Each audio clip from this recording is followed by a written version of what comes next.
Ya, estamos en condiciones. Bien, confieso públicamente, no confieso nada, que cuando acudí al diccionario de la Real Academia Española, parece que hay mucho eco, ¿no? Bueno, cuando acudí al diccionario de la Real Academia Española, que no de la lengua, a buscar las acepciones de la palabra panel, me sentí, primero, menos mal que después encontré otra cosa que ahora os digo, me sentí desasosegado porque panel, del latín panus y del francés antiguo, esto es ahora más marvis, panel, era compartimentos limitados por molduras, elementos prefabricados, cartelera móvil y tablas de una embarcación. Con lo cual, pues ya hasta ahí confieso que sentía un profundo desasosiego. Pero después, en forma un poco vergonzante, la Real Academia, y eso ya me tranquilizó, incorpora el anglicismo, deriva del inglés panel, grupo de personas que discuten un asunto en público. Eso ya me tranquilizó mucho, porque entonces sí es lo que vamos a hacer aquí. Entonces, panel es un grupo de personas que discuten un asunto en público. Por tanto, y acabo de hablar en este sentido con mis directos colegas y queridos amigos, no entiendo un panel, que repito está admitido ya por la Real Academia Española, como una sesión de miniponencias, porque no habría venido aquí para ese viaje, no hace falta alforjas, sino como un debate público de unos aspectos centrales en el marco de este que juzgo magnífico congreso sobre la Biblia. Quiero felicitar a Claudio y a Paco y a todos, aparte de por la altura científica del congreso, por el bellísimo programa que en estos tiempos en que Internet va a acabar con la belleza del libro, este programa es en sí mismo una joyita que se puede conservar, ¿verdad? Bien, entonces eso quede en público. Bien, retomo el hilo para no quitar tiempo a mis queridos colegas. Entonces, lo que yo propongo aquí, y es lo que creo que vamos a hacer, primero va a haber una introducción o una presentación.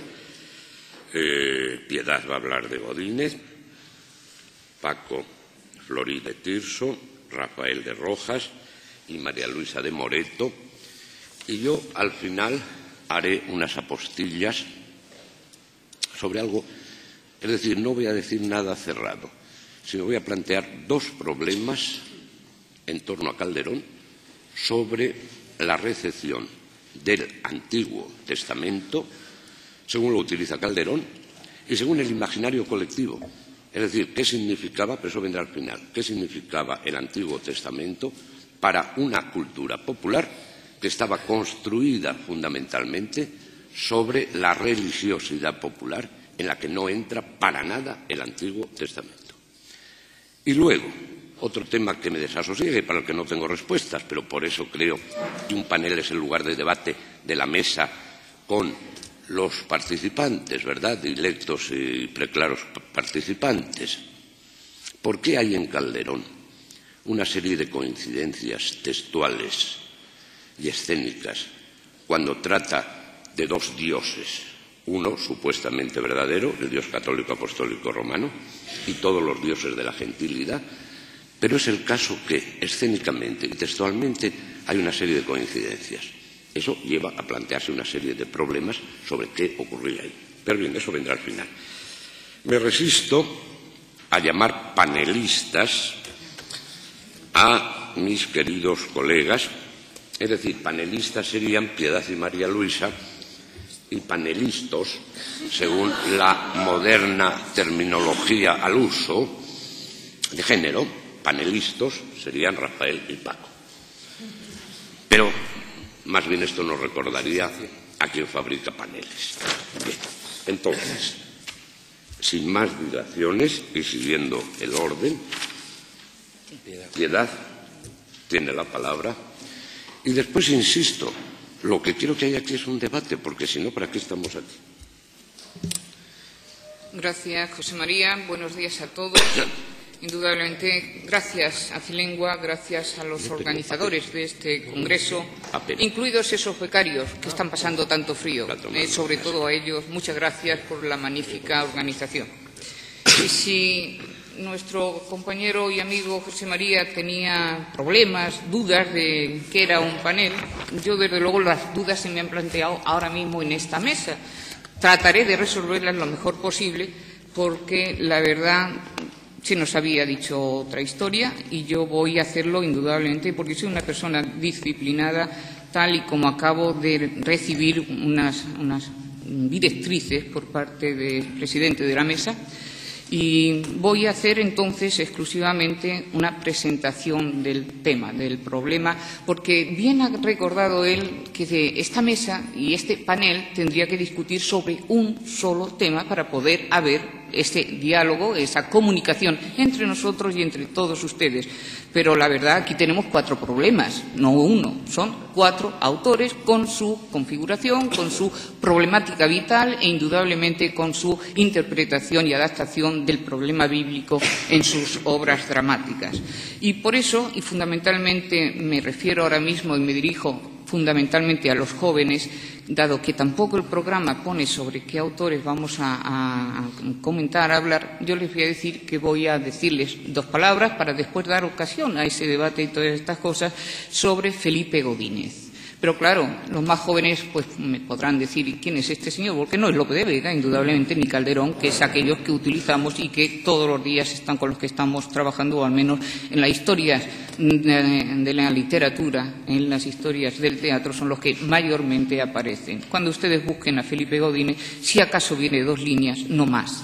Entonces yo también, muy brevemente, les voy a decir que fundamentalmente es un contemporáneo de Lope de Vega y es un contemporáneo sevillano, un judío converso, y este estatus, si le queremos llamar de alguna forma a este hecho vital muy importante en la vida de Felipe Godínez, pues condicionó su escritura dramática.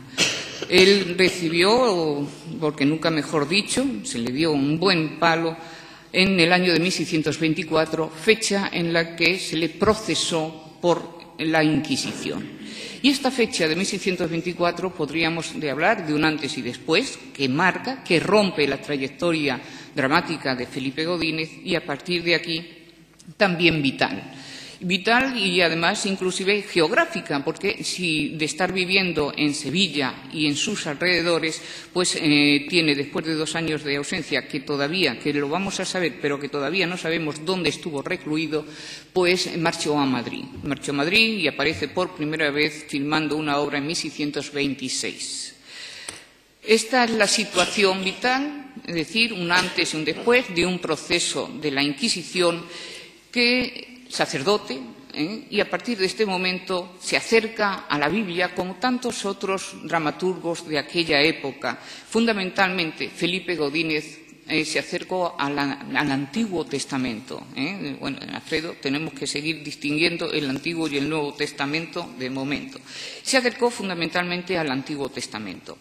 Y para que tengamos claro, yo solamente ahora mismo les voy a relatar que después de haber sido, diríamos, sus obras establecidas por otros compañeros que están aquí, que indudablemente han trabajado en esta historia, cómo está ahora mismo su producción bíblica, cómo está establecida ahora mismo.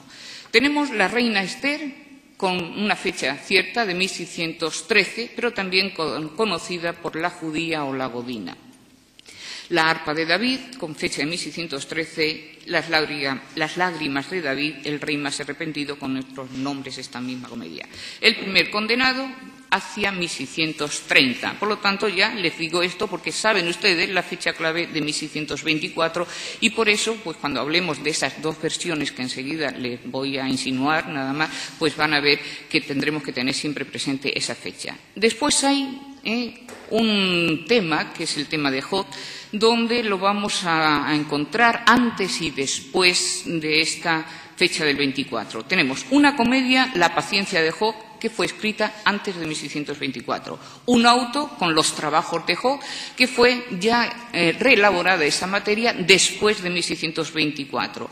Y, por fin, otra comedia sobre los trabajos de Job, que está más o menos hacia 1636, con otro nombre, El provecho para el hombre, que es el último testimonio que nuestro compañero Germán ha puesto a la luz, y desde luego que indudablemente todos nosotros le agradecemos ese gran esfuerzo y le envidiamos, no crean ustedes que no, por estar donde está consiguiendo toda esta documentación.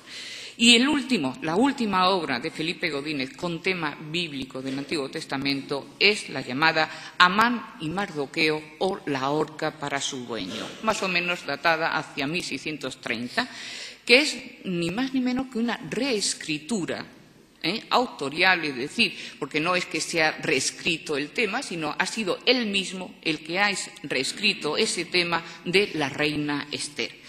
A partir de este momento hemos establecido el corpus bíblico de Felipe Godínez, y para qué les voy a mencionar que este es un autor que normalmente, tanto por sus contemporáneos como posteriores, porque van cercandamos ya en el siglo XVIII, sigue recordándolo indudablemente por su problemática, por sus escrituras bíblicas, de sus comedias, indudablemente. Limito, ahora mismo, yo pensaba solamente, dentro de toda esta producción, dedicarme solo y exclusivamente a la reina Esther, 1613, Amán y Mardoqueo, hacia 1630. Pero no solamente les limitaría ahí en el repertorio, sino solamente me daba tiempo a exponerle la problemática de la reina Esther, el personaje, dejando los otros personajes al lado. Y a partir de este momento, pues, van a ver ustedes en esas fotocopias que les he dejado, que les he presentado, no voy a hacer alusión de ellas, sino simplemente para que vean ustedes la estructura de la reina Esther. En el lado izquierdo, en el derecho está Amán y Mardoqueo, y en el centro la Biblia. Y a partir de este momento pues pueden perfectamente ir viendo cómo, desde el punto de vista del seguimiento del que ya se nos ha hablado en tantas ocasiones a lo largo de estos días, de la fidelidad que Felipe Godínez lleva en esos derroteros de la Biblia, pues él le hace lo mismo. La primera versión de la reina Esther, indudablemente la encontramos amplificada, mientras que en la segunda versión amplificada, en pasajes, en detenimientos de temas muy concretos de pastores, muy cercano a la obra de Lope de Vega, indudablemente, y después, en esa segunda versión, lo que hace es todo lo contrario, reduce. Siempre se queda con los personajes principales. Los demás los aumenta o los quita, los pone. Y fundamentalmente, lo que les tengo que decir es que la reina Esther fue, con las lágrimas de David, la causante fundamental de ese proceso de la Inquisición. Él, en su momento, pues declaró unas palabras que les voy a leer brevemente. Dice que había sido hereje, judaizante, fautor y encubridor de herejes, que había dicho en el púlpito algunas proposiciones equívocas, que había hecho una proposición malsonante de la Santísima Trinidad, punto y coma, y otras cosas más, compuesto 2 comedias del Testamento Viejo, una de la arpa de David y otra de la reina Esther, y subrayó esta palabra, inventando en la una que el ángel San Gabriel había revelado a la reina Esther que el Mesías había de nacer de madre concebida sin pecado original, etcétera, etcétera, etcétera.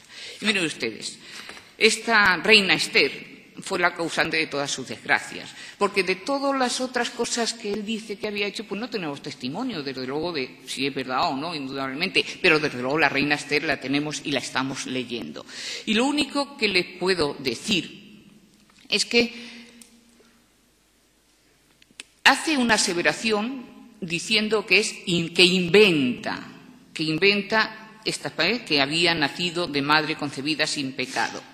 Para nosotros actualmente no nos sorprende esta aseveración, pero en aquella época Godínez no pudo más que aducir que se lo había inventado. Se lo había inventado. ¿Pero por qué? Pues miren, bien lo conocen ustedes, porque la Inmaculada Concepción, eso es uno de los dos más puntos clave de la doctrina dogmática sobre María, como singularísimo privilegio de ser concebida sin pecado original.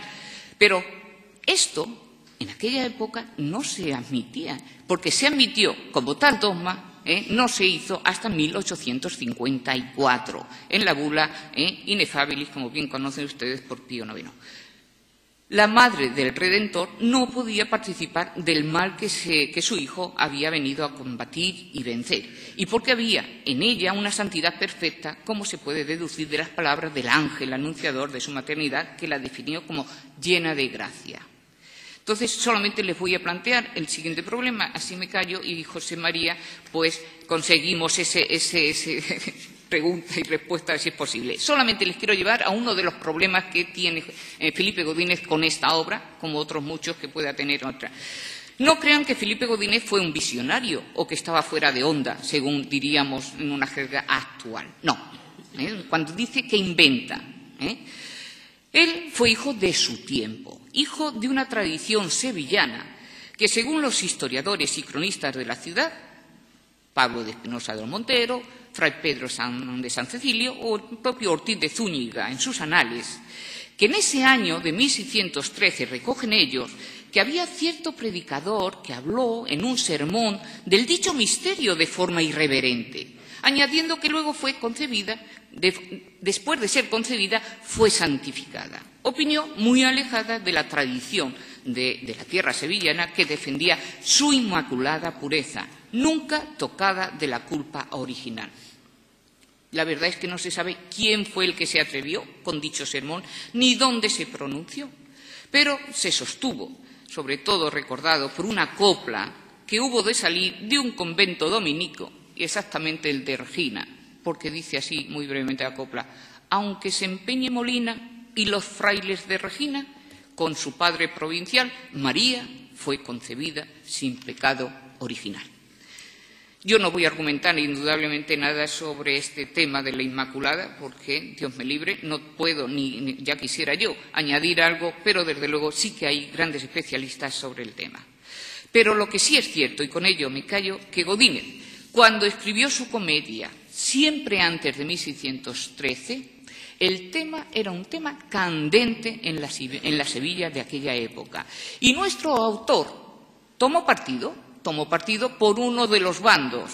Y esa postura, fue motivo más que suficiente para ser condenado por el bando contrario.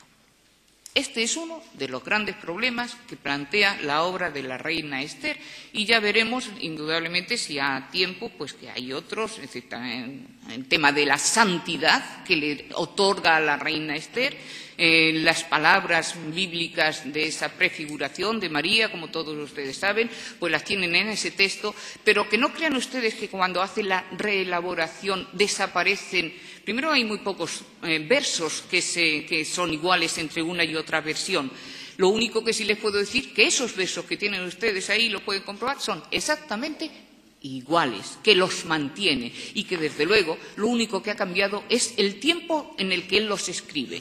Si antes fue causa auténticamente de una condena, como así fue desde luego en la segunda época, o ya los tiempos habían cambiado, el mensaje a los que estaban dirigiendo podía ser distinto, o incluso el protector era más fuerte y gozó con volver a, diríamos, reafirmarse en su judaísmo.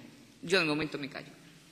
Pues bien, sinceramente pienso, no sé qué pensaréis vosotros, que empezamos muy bien, porque Piedad acaba de plantear un tema que puede dar lugar a un amplio debate, que es Biblia y persecución. Quiero decir, no es el tratamiento como trataba la Biblia, sino que Godínez fue perseguido por el Tribunal del Santo Oficio y, por lo tanto, y todo lo demás, el problema del dogma de la Inmaculada, por lo tanto, ya abre ahí una vía para el debate de lo que supuso el Antiguo Testamento a ojos de la Inquisición. Pero bueno, luego lo retomaremos. Entonces, de un perseguido pasamos a un fraile. O sea que esto no va mal. Un fraile mercedario, a ver cómo un fraile se plantea los temas, Paco. Bien, muchas gracias a los organizadores del Congreso. Es una gran satisfacción formar parte de este panal de Ricamiel. Les dejo a ustedes que piensen quién es la abeja reina del panal. A mí me corresponde hablar de Tirso y plantear algunas cuestiones en torno a Tirso. Lo primero es, efectivamente, de un fraile, es decir, voy a hablar de unas comedias bíblicas compuestas por un fraile de la Merced, es decir, por una persona que había seguido todo un cursus honorum desde lector, presentado y maestro. Por lo tanto, es un hombre que había adquirido una formación bíblica, unos estudios teológicos y que sabía perfectamente de lo que estaba hablando, que había enseñado además dentro de los conventos de la Merced, que había predicado, que había estado en Santo Domingo, en la isla de Santo Domingo, precisamente defendiendo la teoría de la Inmaculada Concepción, es decir, un hombre que estaba acostumbrado a manejarse con los textos bíblicos. Como ustedes saben, de Tirso conservamos, no sabemos si escribió más, conservamos 5 comedias bíblicas, 3 pertenecientes al Antiguo Testamento: La mejor espigadera, La venganza de Tamar, con todos los problemas que planteé de los que ahora no voy a hablar, La mujer que manda en casa, y 2 del Nuevo Testamento, La vida y muerte de Herodes, y tanto es lo de más como lo de menos. La primera pregunta que se impone es si son muchas comedias bíblicas o no en el corpus dramático de Tirso. El corpus dramático de Tirso estará formado, porque más o menos los que el Instituto de Estudios Tirsianos aceptamos, en torno a 60 y tantas comedias. Es decir, si tiene 5 comedias, no son pocas. Rojas Zorrilla, ahora les contará a ustedes, Rafael González Cañal tiene una. Hablábamos de Lope de Vega, en torno a 4 o 6, ¿no? Comedias bíblicas del Antiguo Testamento hablabas tú, ¿no, Juan? Bueno, pues en el caso de Tirso son 3 del Antiguo Testamento y 2 del Nuevo. En un corpus, 5 comedias, por lo tanto, en un corpus de 60 y tantas comedias. Estas comedias, además, y eso me interesa especialmente y es una cuestión que saco a debate, están distribuidas irregularmente cuando se imprimen. Quiero decir que Tirso no imprime las 5 comedias en una sola de sus partes. Tanto lo de más como lo de menos en la primera parte, en la segunda, la compleja segunda parte, no hay ninguna comedia bíblica, hay 2 comedias en la tercera parte, una en la cuarta y una en la quinta. Es decir, se puede hablar de una voluntad por parte de Tirso de crear una serie bíblica. En principio tenemos un problema, que es el problema de la cronología. No sabemos exactamente con seguridad cuándo se escribieron las comedias y si se escribieron continuadamente de un modo sostenido. Algunos críticos sostienen que sí que se debe hablar de una especie de estrategia por parte de Tirso. Yo creo que no, adelanto ya mi opinión, yo creo que no, pero que se puede hablar de una estrategia intencionada por parte de Tirso de difundir organizadamente la historia de Jesús en una especie de jalones genealógicos seleccionados, sobre todo en torno a la casa de David. Eso es lo que algunos sostienen. Más allá, se ha ido incluso, ya saben ustedes que Ruth Lee Kennedy interpretó buena parte de las comedias bíblicas como dramas políticos, que se referían fundamentalmente a una etapa determinada.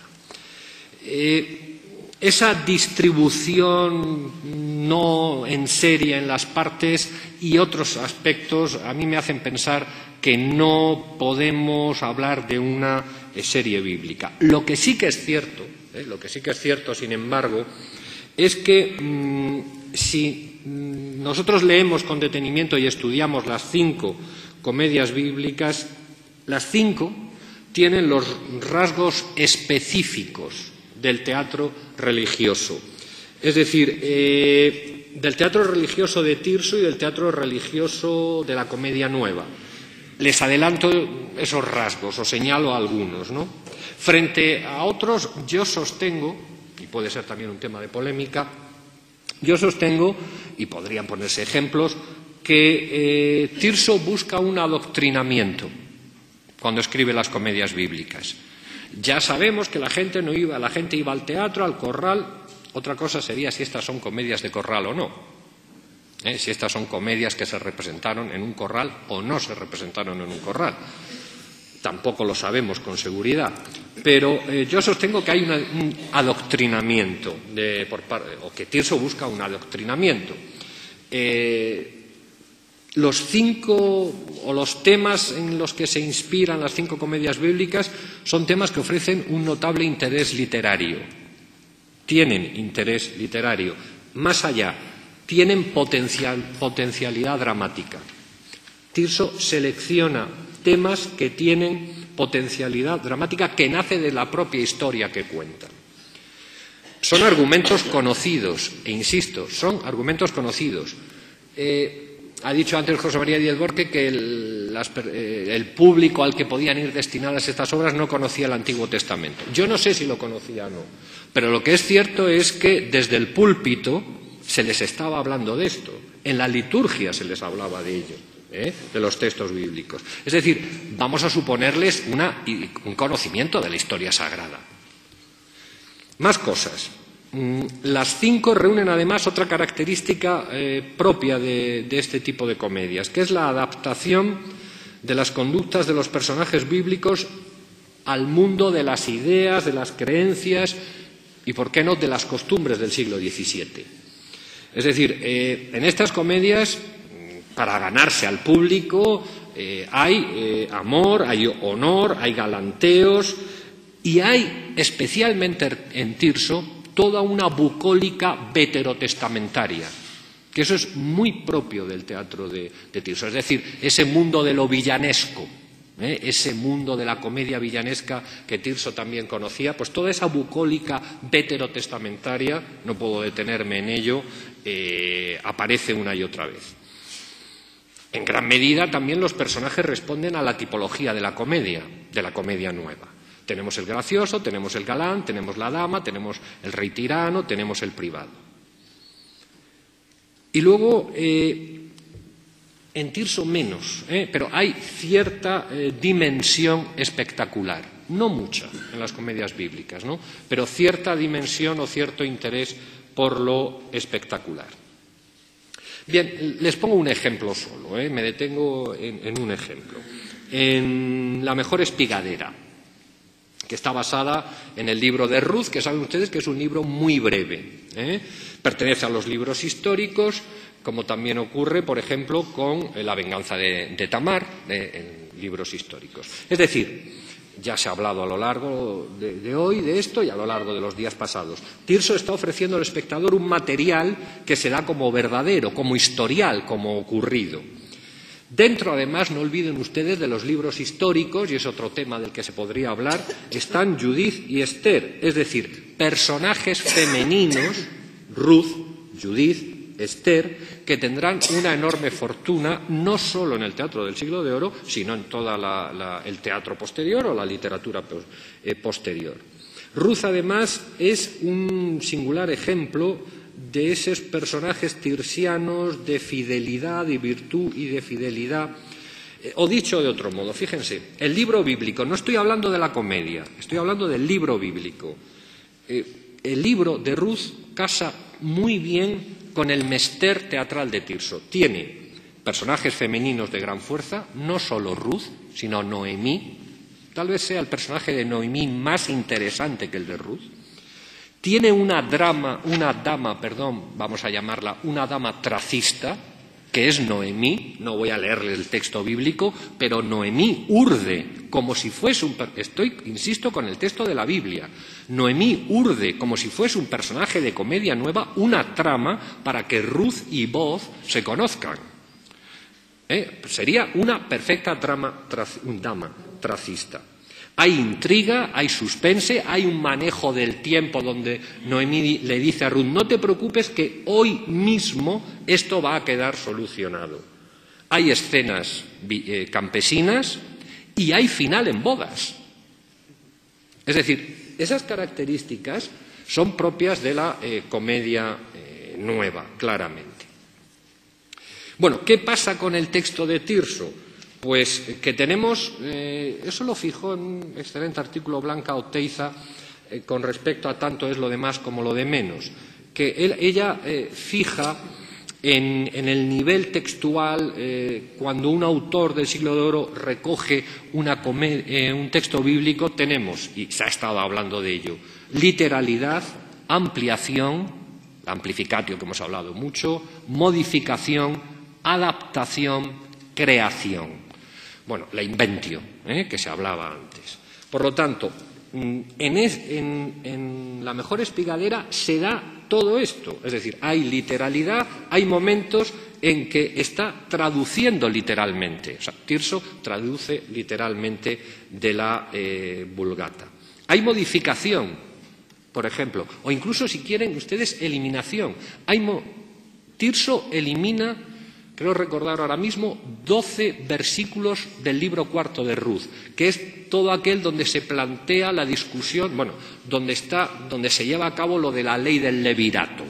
Es decir, donde Booz está buscando si hay un pariente más próximo. Todo eso desaparece, porque probablemente no interesaría esas cuestiones de la ley del levirato. Hay creación, claro, hay inventio continuamente. Hay una serie de versos que se los inventan. Y hay recursos escénicos tirsianos 100%, como la joven hablando entre sueños, mientras que el enamorado escucha lo que dice. Es decir, o soliloquios, por ejemplo, también lo hay. O hay escenas del lucimiento de actores. O hay tiradas de versos especialmente elaboradas para ser pronunciadas por el amante sospechoso. O hay contrapunto cómico. Hay todo un sistema contrapuntístico de ello. En fin, esto no me extiendo más. Lanzo estas cuestiones para, si les parece a ustedes bien, discutir sobre ellas. Nada más. Bien, gracias, Paco. A mi modesto saber y entender, esto sigue por buen camino y ya hay otros temas para debate apasionante de lo que acaba de tratar Paco.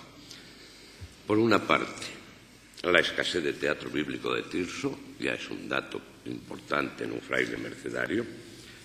Segundo, en lo que vamos a discutir después, en el mejor sentido de la palabra, sobre los conocimientos de Antiguo Testamento de la gran masa de la población en el siglo XVII, que, pero lo diré al final, a la luz de los estudios competentísimos de Caro Baroja, Pierre Rivers, Christian, etcétera, sobre la religiosidad popular, dista mucho de que la gran masa, y perdonadme que utilice esta palabra, tuviera unos amplios conocimientos bíblicos. Estoy diciendo Antiguo Testamento, porque es un experimento que hice con mis alumnos complutenses. Les mandé recorrer iglesias y catedrales y se encontraron con que la imaginería de Antiguo Testamento está prácticamente ausente en todas las iglesias. Hay algún elemento, pero frente a una presencia, permitirme, obsesiva, de Nuevo Testamento, vida de Cristo, pero en fin, eso va a ser el debate después. Y luego me pareció muy apasionante lo que decía Paco, cómo la teatralidad se incorpora a la Biblia o la Biblia se incorpora a la teatralidad. Es decir, hay unos elementos conceptuales que están ahí, el libro sagrado, etcétera, etcétera. Entonces, al convertir eso en teatro, pues hay una serie de disfunciones, de elementos distorsionantes que merece la pena entonces analizar el camino que va de la ortodoxia bíblica, digámoslo así, a las necesidades que impone el propio mecanismo teatral. Pero bueno, eso es cuestión para debate posterior. Entonces, Rafael nos va a hablar de Rojas, claro, para eso viene de Almagro, o sea, de Ciudad Real. Muchas gracias, José María, y muchas gracias a la organización Filengua por poder estar aquí rodeado de buenos colegas y en este caso hablando de Rojas, en un tema en el que Rojas no destaca, pues, con lo cual empiezo bien, ¿no? Rojas no le interesó demasiado la materia bíblica y claro, pues ante eso he tenido que buscarme un poco la vida y encontrar algo de material del que hablar. Rojas ni siquiera tiene una comedia bíblica, ya lo decía antes Francisco Florit, y eso sí, tiene algunas comedias de santos, alguna comedia religiosa, Nuestra Señora de Atocha, y algunos autos sacramentales. Tampoco en los autos fue un género en el que sea demasiado apreciado. Hemos visto antes ya en la conferencia de Ignacio Arellano, que hablaba de la Viña Nabot, cómo Rojas no es capaz de dominar la técnica de la alegoría perfectamente, y efectivamente tiene dos autos exactamente de contenido bíblico, la Viña de Nabot y el rico avariento, la parábola evangélica, pero en total escribió, que sepamos, 6 autos y son esos 2 los únicos que podrían recrear o tener asunto bíblico. Hay un auto más, el Sansón, que podría ser muy interesante con este personaje, pero está perdido. Tenemos noticias de que se estrenó en el Corpus Christi del 41, pero no tenemos el texto. Y entonces, ante esto, pues me he dedicado a buscar referencias bíblicas en sus comedias, en sus obras, y efectivamente hay referencias bíblicas. Paso, lógicamente, a las conclusiones. Los textos están aquí, los podrán leer en la versión escrita, pero lo que destaca fundamentalmente es que lo que acude es al Viejo Testamento, al Antiguo Testamento. En el Nuevo Testamento solo hay un par de referencias a una epístola de San Pablo, al Evangelio de San Mateo en otra obra, pero sobre todo son los personajes del Antiguo Testamento, Abraham, Isaac, Jeremías, incluso Jefté. Hay Nuestra Señora de Atocha y Segundo Jefté, dice el manuscrito, como segundo título. Pues son personajes que están presentes y a los que alude a menudo. Y dentro del corpus de Rojas hay un grupo de obras que la crítica ha dado a llamar obras del tema de Caín y Abel. Efectivamente, Raymond McCarthy, bajo este epígrafe, sitúa 3 obras. No es el padre sino rey, el más impropio verdugo y Caín de Cataluña. Son 3 obras donde se dramatiza un fratricidio y donde efectivamente está latiendo continuamente la historia del Génesis de Caín y Abel, con citas literales, ui est Abel frater tuus, etcétera, ¿no? Es decir, y esto demuestra una vez más la preferencia de Rojas, fundamentalmente por el Antiguo Testamento y en particular probablemente por el Génesis. Bueno, también hay otra obra perdida, no perdida, sino de controvertida autoría, que es la Jerusalén castigada, donde hay un planto al modo de Jeremías, etcétera. La obra más interesante y la única comedia bíblica de la que voy a decir 2 palabras es los trabajos de Tobías, una obra que ha tenido cierto éxito y además cierta controversia entre la crítica también a lo largo del tiempo, ¿no? Es una obra que se publica en la segunda parte de Rojas en 1645, pero que está ya aludida en un documento en Toledo en 1640, que se habla de que piden al Ayuntamiento de Toledo las apariencias para la comedia de Tobías, que tiene que ser necesariamente esta comedia de Rojas y que parece, por tanto, que se estrenaría en Toledo en 1640. Lógicamente, la fuente de inspiración Rojas lo que maneja es la Vulgata, igual que Lope en la historia de Tobías, pero bueno, a pesar de la opinión de Menéndez Pelayo, que decía que la obra de Rojas era un fracaso absoluto y que la buena la de Lope, pues yo no creo, en este caso no estoy de acuerdo con don Marcelino, y yo creo que la obra de Rojas está bastante mejor trabada, elaborada y seleccionado incluso el material del relato bíblico que la de Lope. Además, Lope, pues hay un sinfín de personajes, hay esas escenas pastoriles y ese pastor bobo, Bato, del que nos hablaba también esta mañana Joan Oleza, y me parece que la obra de Lope está muy bien concebida y muy bien estructurada, y además eso es lo que ha destacado la crítica en los últimos tiempos. No creo que conociera un auto de Tobías escrito hacia 1550 que está en el Códice de Autos Viejos. No lo sé, no sé si Rojas conoció la obra de Lope o no. Lo que es verdad es que va por otros derroteros completamente distintos. Incluso soluciona algunos problemas de la Vulgata, que Lope no cayó en ellos, como un problema de lugares que hay entre los personajes, porque la Vulgata sitúa en Ragés de Media tanto a Gabael como a Sara, y luego hace Tobías hijo, le pide a Azarías que haga un viaje para demandarle la deuda que tenía con Gabael a otro lugar, ¿no? Y cuando están en la misma ciudad. Ese problema de lugar que Lope no vio, Rojas lo soluciona eliminando el viaje, suprimiendo ese viaje, y así no hay problemas, porque en realidad en la Biblia de Jerusalén vemos que son dos lugares. O sea, Sara vive en Ecbátana de Media y Gabael vive en Rajés de Media. Es decir, realmente ese problema está en la obra de Lope, esa pequeña contradicción. Lo ha visto muy bien Javier Rubiera en un trabajo reciente, pero no Rojas lo soluciona hábilmente. El texto, también se ha hablado aquí de la fidelidad a la fuente bíblica, efectivamente. Hay una fidelidad absoluta, es decir, está muy cerca del texto bíblico, incluso está todo ese largo pasaje de consejos que da el padre al hijo Tobías antes de emprender el viaje, mucho más amplio que en Lope. Lope ahí suprime, y en cambio Rojas son más de 150 versos de consejos del padre al hijo antes de emprender el viaje, con algunos añadidos, algunos propios del propio Rojas que no están en la fuente bíblica. Lo interesante de la obra, y para mí, es esa mezcla de elementos trágicos y elementos cómicos, sobre todo una figura nueva, que es el gracioso Morrión.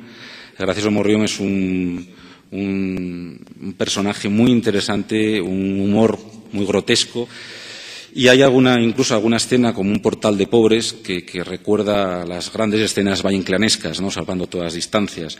Ese gracioso Morrión que se disfraza de pobre, de tullido, hay un bobo del carretón también. Todas esas escenas quizás sea lo más interesante de la obra, y lo que más, por una parte, lo que más podía gustar al público, y por otra parte, lo que posteriormente, como ahora veremos, fue criticado duramente, ¿no?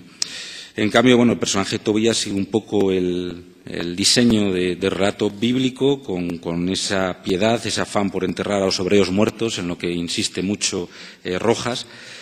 Y lo que me interesaba destacar era precisamente la trayectoria de esta obra, porque curiosamente esta obra tuvo cierto éxito en el siglo XVII, en el siglo XVIII.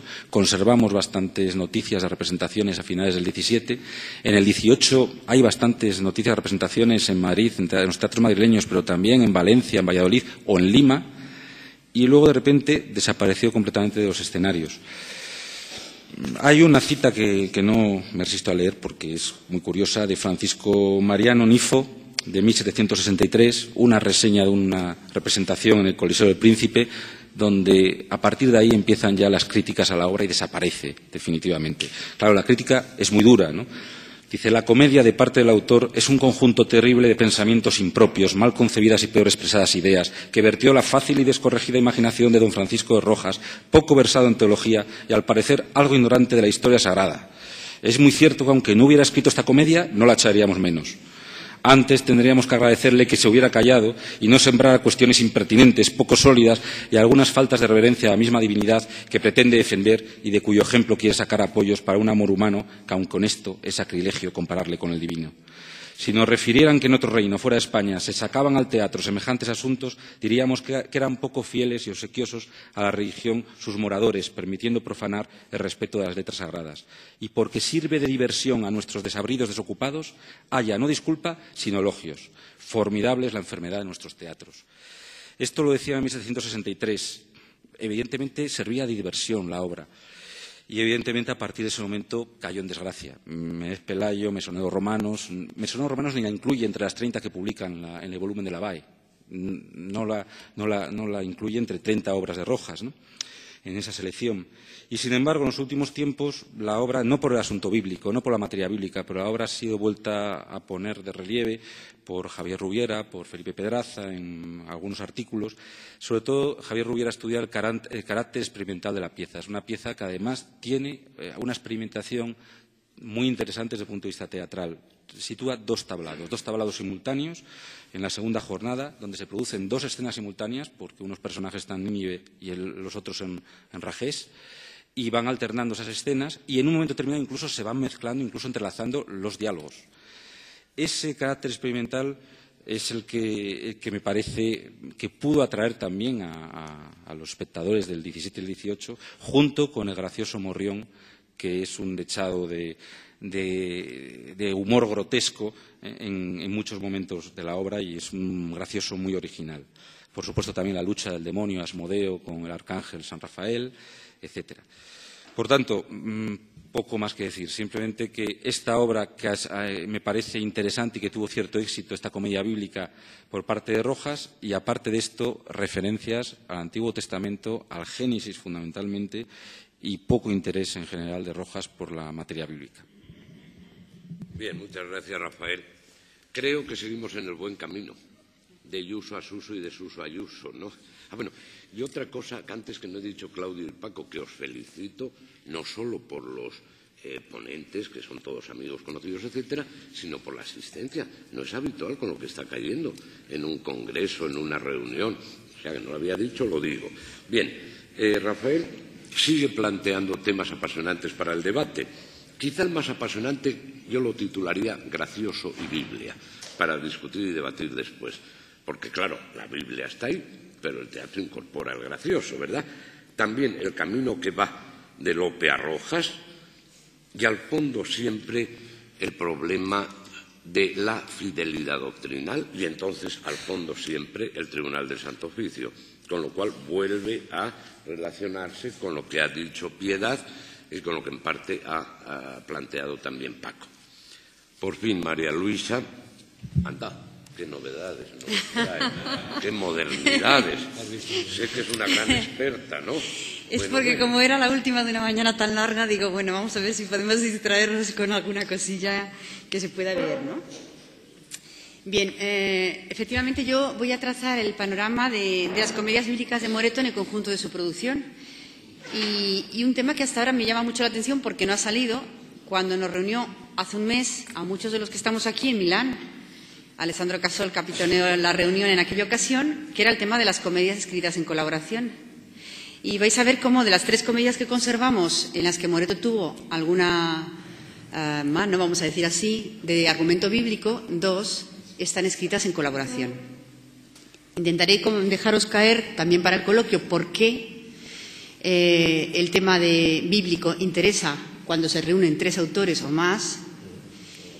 Y vamos a dar algunas cuestiones. Bueno, esto nada, es un adorno, ¿verdad?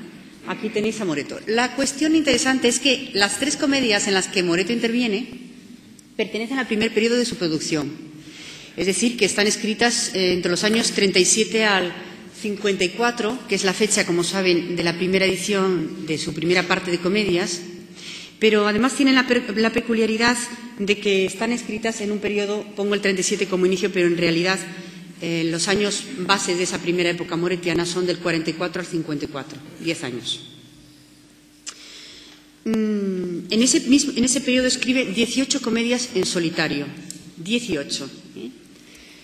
No voy a hacerles el elenco, sí que les diré que las 3 que tenemos de fuente bíblica son La Cena del Rey Baltasar, anterior a 1648, El Bruto de Babilonia, escrita en colaboración entre Matos, Moreto y Cáncer, anterior a octubre del año 51, y El Hijo Pródigo, también escrita entre 3 amigos, si se fijan son los mismos que antes, pero en otro orden en las jornadas. Primera jornada de Cáncer, Moreto en medio, como muchas otras veces, y Matos al final. Y es también anterior a octubre del 51, parece ser. Bueno, perdonen Bien, de las comedias escritas en solitario en esa primera época, que son 18, tenemos, por supuesto, las 12 que formaron parte de la primera parte de comedias, que son las que tienen ustedes en esta relación, y llegamos, acabadas las 12, a La Cena del Rey Baltasar. El orden de fechas se dan cuenta que no es cronológico porque las he situado por el orden en que aparecieron en la parte de comedias, puesto que sí que Zugasti y Miguel Zugasti y algunos otros del equipo han podido documentar cómo hay una voluntad expresa de Moreto en la manera en que reúne esas 12 comedias de la primera parte y las lleva a la imprenta. La Cena del Rey Baltasar es anterior a 1648 y todavía quedan algunas más para terminar esas 18 comedias escritas en solitario. Respecto a la primera que nos interesa, La Cena del Rey Baltasar, anterior al 48, quiero hacer una precisión también de interés. Resulta que los últimos versos dicen con toda claridad lo siguiente, con lo cual dice el poeta que no ha podido hacer más que haber hecho 3 jornadas de una cena. Dice el poeta que no ha podido hacer más que hacer 3 jornadas de una cena, por lograr los justos aplausos vuestros, etc. Sin embargo, esta comedia, y esto es un tema anecdótica que solamente aquí planteo, Paz y Meliá dice que los últimos 6 folios del manuscrito que la conserva son autógrafos de Matos Fragoso. Pero en su final dice con toda claridad que es un solo autor el que ha hecho todo, y sabemos que figura nombre de Moreto en todos los testimonios antiguos, manuscritos e impresos. Lo cierto es que cuando he ido al manuscrito, Matos empieza efectivamente su letra en un nuevo folio, el 38 verso, cuando ya ha acabado el anterior autor, que no es Moreto, es un copista, los anteriores folios, ¿verdad? Pregunto, ¿Matos tomó el relevo solo como un amigo, puesto que era uno de los colaboradores más habituales de Moreto y muy amigo? ¿O fue realmente el creador de los versos de esos 6 últimos folios? Soy partidaria de aceptar esos versos finales de Captatio Benevolentia, en el que dice haber habido un solo autor y que ese autor fue Moreto. En todo caso, es opinable. Además de las 18 comedias escritas en solitario en este periodo, escribió en colaboración, en este mismo periodo, 17 comedias, casi el mismo número en colaboración que en solitario. De estas 17 comedias, que aquí tienen los títulos y sus autores probables, después de la investigación que hicimos para Milán, ¿verdad? Hay 2 en amarillo que son las que tienen básico argumento bíblico. De nuevo, estos 3 autores que antes les señalé, ¿no? Por cierto que antes tenía una errata. No es octubre del 51, sino es octubre del 55, porque, como saben, Cáncer murió en esa fecha. Por tanto, han de ser anteriores a la muerte de Cáncer. El hijo pródigo, que aparece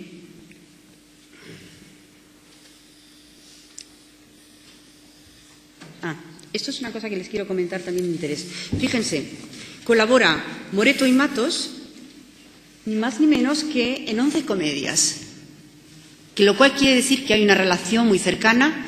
El por qué colaboran los dramaturgos entre sí en este periodo tanto es otro tema que daría mucho para hablar. Y tenemos también, perdón, de verdad que lo estoy haciendo de pena, Y tenemos también que Moreto y Cáncer colaboran en 9 comedias. Son los 2 colaboradores más habituales de Agustín Moreto, Matos Fragoso o Cáncer. Aquí tenemos sus colaboraciones. Bien, no les mareo mucho más con esto, simplemente quería que se centraran en el espacio y en el tiempo, cómo Moreto trabaja en colaboración estos argumentos, ¿no? He de decirle lo siguiente respecto a estas obras.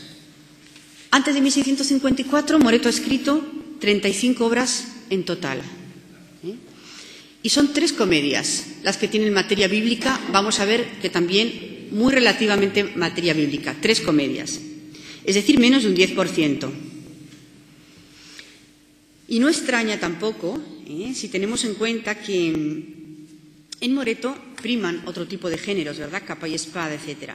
Y que entre las de consuno, las escritas en colaboración, priman las de historia profana o de pseudohistoria.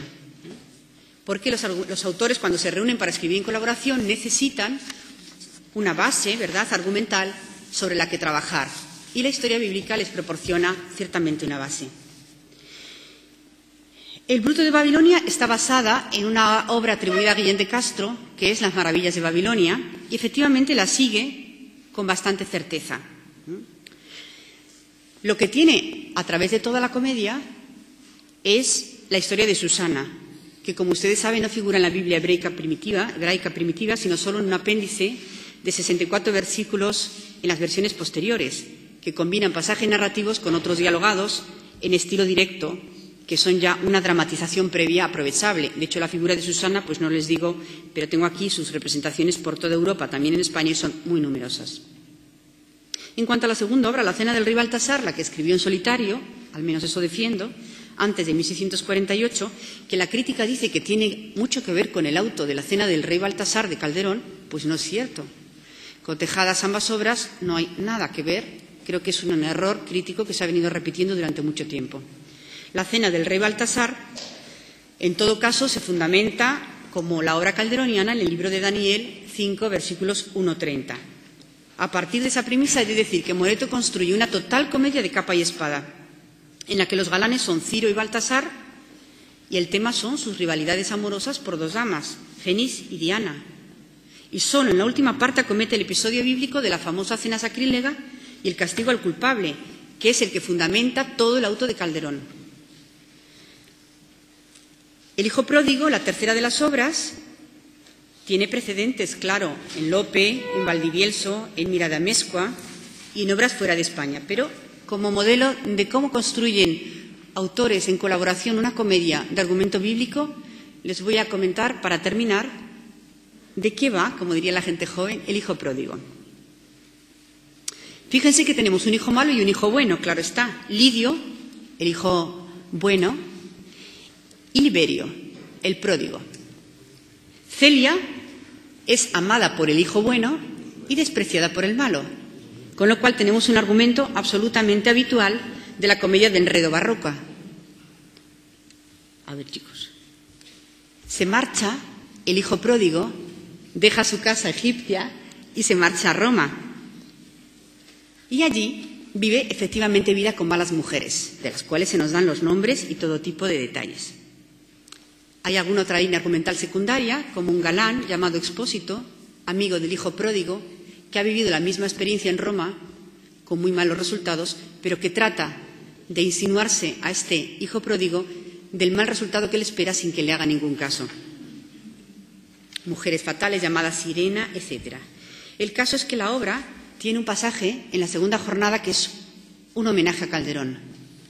En ella, Liberio duerme, el hijo pródigo, duerme en Roma, y entre sueños, Celia, la mujer que le ama, que ha salido vestida de hombre de Egipto, se acerca y le toca, y trae una serie de reflexiones muy interesantes en torno al estado de vigilia y de sueño. Es una obra con una gran intensidad emotiva, como la desesperación de Celia cuando Liberio no le corresponde y su intento de suicidio, que llega a conocer el hijo pródigo. Termina por fin la obra con la vuelta del hijo pródigo arrepentido a la casa de su padre. Pero fíjense cómo en esos mimbres, digamos, antiguos, se construye una comedia completamente nueva, una comedia de capa y espada. Sí, volviendo ya a esta síntesis, el Bruto de Babilonia tiene como hilo central la figura de la casta Susana. Y en esa trama, entre Susana, Joaquín y los viejos, ¿verdad?, se entretejen diversos episodios del libro de David, como ocurría también en la obra atribuida a Guillén de Castro. Es la única obra en la que priman elementos tomados del libro bíblico. Pero en la cena de Baltasar, en la cual el protagonismo es del hijo de Nabucodonosor y su rivalidad amorosa con Ciro, ya es otro asunto. Y en la tercera obra, esta de la que les he hablado más, el hijo pródigo, Liberio es un galán que desprecia a la mujer que le ama, Celia, y que ama a aquella que no le aprecia, ¿no? De todas maneras, mañana la comunicación de Delia Gabela, también de nuestro equipo, se centrará en estas obras de Moreto. Por tanto, yo creo que con esta presentación vale, ¿no? Lo que quiero decir es que este autor, con sus colaboradores, urden vino nuevo en odres viejos y construyen en torno al cambio de decenio de los años 50 tres obras muy diversas, en las que la Biblia es solo un pretexto y tres mujeres, Susana, Fénix y Celia, son el hilo conductor de todas las acciones. Nada más. María Luisa.